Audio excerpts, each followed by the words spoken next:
Taxi ഡ്രൈവർമാർക്കുള്ള സർക്കാരിൻ്റെ ക്ഷേമനിധിയിൽ ചേരുന്നതിനെക്കുറിച്ചാണ് ചോദ്യം. മാസാമാസം ഒരു ചെറിയ തുക വെച്ച് നാം അടക്കണം. നമ്മുടെ കുട്ടികൾക്ക് വിദ്യാഭ്യാസത്തിനും ചികിത്സയ്ക്കും ചെറിയ സഹായവും, കൂടാതെ പെൺകുട്ടികളാണെങ്കിൽ വിവാഹത്തിന് 40,000 രൂപയും ലഭിക്കും.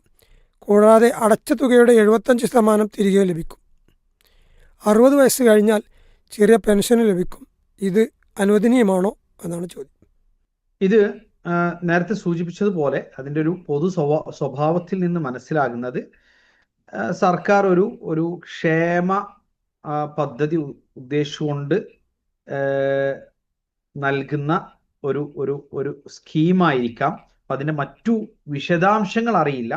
ഏതായാലും അത് കൂടുതൽ മനസ്സിലാക്കേണ്ടതുണ്ട്.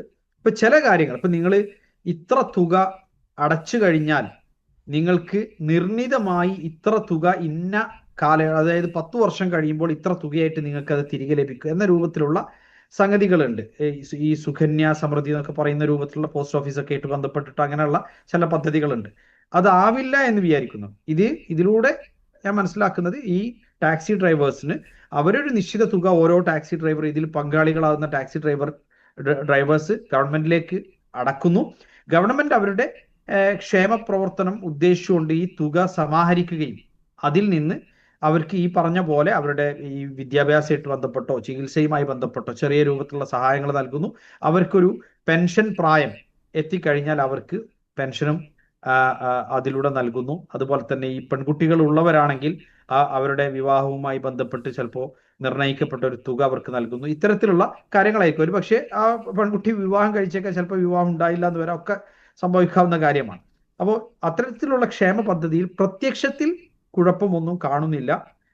മറിച്ച് അങ്ങനെയുള്ള ആളുകളുടെ പൊതുക്ഷേമം മുൻനിർത്തിയിട്ടുള്ള പദ്ധതികൾ ഉണ്ടാകണം എന്നാണ് നമ്മൾ പറയുന്നത്. അതായത് ഗവൺമെന്റുകൾ മുൻകൈ എടുത്ത് തന്നെ ആളുകളുടെ ക്ഷേമ പ്രവർത്തനത്തിന് വേണ്ടിയുള്ള കർഷകർക്ക്, അതുപോലെ തന്നെ ഇതുപോലെയുള്ള ടാക്സി ഡ്രൈവേഴ്സിന്, മറ്റുള്ള കച്ചവടക്കാർക്ക് തുടങ്ങിയിട്ടുള്ള ക്ഷേമ പദ്ധതികൾ ഉണ്ടാകണം.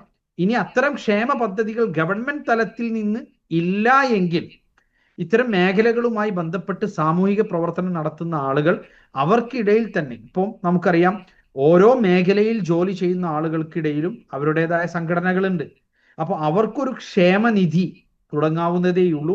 അത്തരം കാര്യങ്ങൾ ഞാൻ നേരത്തെ സൂചിപ്പിച്ചതുപോലെ ഇപ്പം മഹല്ലുകളാണെങ്കിൽ അത്തരത്തിൽ, അതല്ലെങ്കിൽ ഇങ്ങനെയുള്ള സാമൂഹിക രംഗത്തുള്ള സംഘടനകളാണെങ്കിൽ അത്തരത്തിലൊക്കെ അവർക്കിടയിൽ ഇങ്ങനെയുള്ള പരസ്പര സഹകരണത്തിൽ അധിഷ്ഠിതമായ, ലാഭം ഉദ്ദേശിച്ചല്ല മറിച്ച് ആളുകളുടെ ക്ഷേമം മുൻനിർത്തിയിട്ടുള്ള സഹകരണ പ്രസ്ഥാനങ്ങൾ, സഹകരണ ഫണ്ടുകൾ ഉണ്ടാകൽ വളരെ അനിവാര്യമാണ്. പ്രത്യേകിച്ചും ഇന്നത്തെ കാലത്ത്. വല്ലാഹു സുബ്ഹാനഹു വ തആല അഅലം.